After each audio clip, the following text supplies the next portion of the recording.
Alright, before I start this review, I need to apologize in advance. I have a little bit of a cold, which is onsetting right now.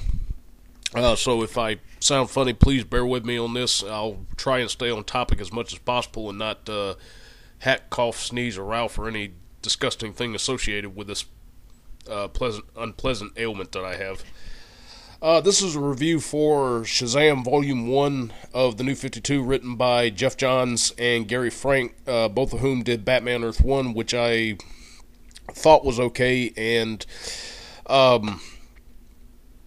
this is kind of something that I'm going to drop as a suggestion at the end of this video concerning the Earth 1 books right now. As far as I'm concerned with this one, this is exactly what an Earth 1 book should be like, with a few exceptions that I have to pick off of this. This story is completely self-contained. There is no references to a lot of the other stuff happening in the New 52, and there is kind of the matter of the whole Trinity War starting because of Billy Batson in the Justice League books. That actually takes place after these backup stories which have been collected here, and is really just more of a focal point on his character and just how he comes to be who he is now. I'm with a lot of people. This book is really good. It's been unanimously decided that this is some of John's best writing since he's done Aquaman. His Justice League is a little bit to be desired, because they're just the feel of a typical summer blockbuster movie. I love the stories for the action, but there's not really as much of him putting himself into his character work with the main Justice League lineup as he's been doing with Billy or with Captain Marvel, or even when he goes and writes someone like Cyborg from the Teen Titans. Basically what this is the tweaking that Captain Marvel should have had back in the 80s when the more cynical tone was coming into comics with your Alan Moores and your Frank Millers. For whatever reason, this character did not get that, which kind of really hurt his popularity in the ways. Now, for the folks that love the character as the wide-eyed, naive kid with the pure heart, those interpretations were fine, but this is the tweaking that really needed the selling point for this that could have been at least done back in the 2000s.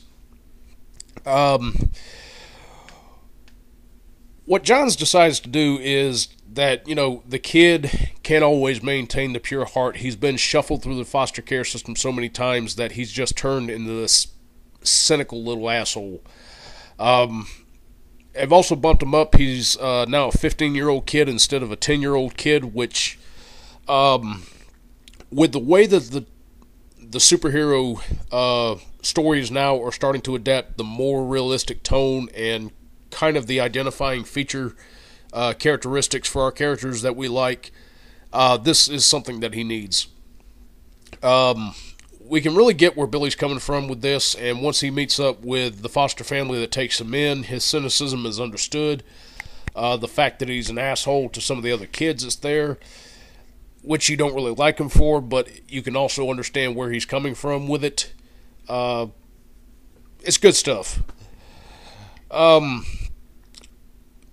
main problem with this book, well, first let me get into what else worked about this. The fact that they did the backup features in the Justice League issues and then piled them up here makes for a lot better read, and is something that I kind of wish that DC would consider doing with the Earth 1 books.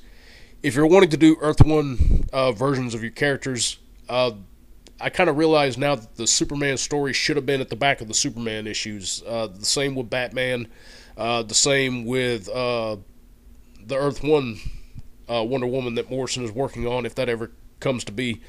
They should be backup features, and that opportunity could give kind of a page length to this, to where, let's say, hey, you're getting more bang for your buck in, more of a graphic novel of this size than you are in just the little children's storybooks, which is a format that I'm really starting to dislike with these, and even with the season 1s that I'm reading from Marvel.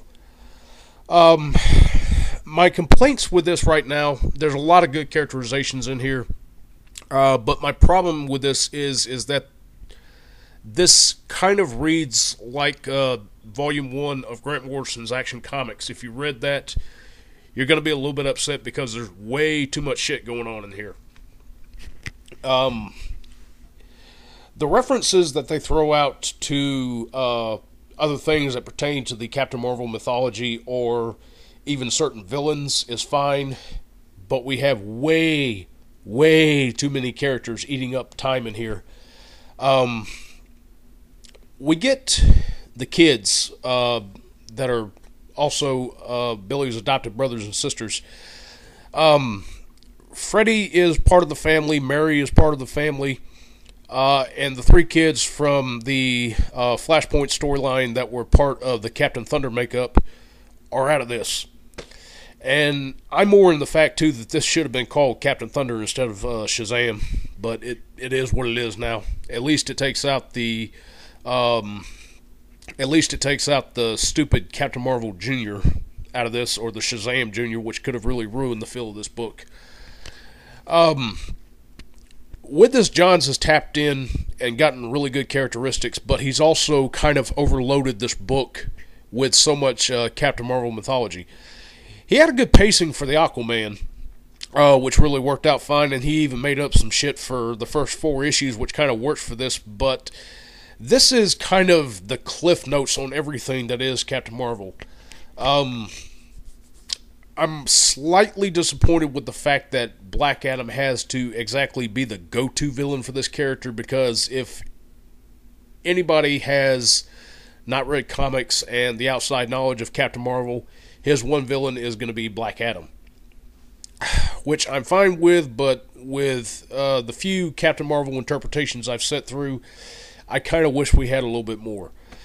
What we get in this one is that we get Black Adam in here. We get Dr. Sivana, who, in an interesting way, comes to sort of be Black Adam's henchman after he frees him.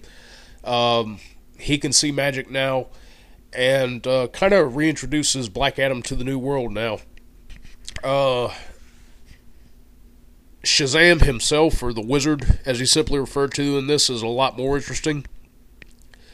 If Billy Batson's character tweaking is really any good, what they do with the Wizard is the way that he tests Billy, because apparently for thousands of years since he created Black Adam and made the mistake of letting him be, he's tried testing people for purity of heart, and the power keeps rejecting them. And then finally it's Billy, of all people, who says, maybe you need to realize, like I have, nobody is truly good in the world, and this kind of leads the Wizard to consider maybe that there is the potential for good in Billy, and that's how he gets bestowed with the powers. The book, while I said it reads well, it has a lot going on in it, and this could have potentially been, or this could still even be the potential for the basis of a Captain Marvel movie. But with all this stuff going on the inside of it, we get Black Adam, get Sivana, we get the 7 Deadly Sins, and then there's kind of a cliffhanger dropped at the end of this book that has to do with an even bigger Captain Marvel villain, and I really like that part. But it's kind of the complaint that I had with Superman and the Men of Steel, where we just got slammed with Metallo and Brainiac and Luthor and the Mxyzptlk references. It just made you want to tear your hair out reading it.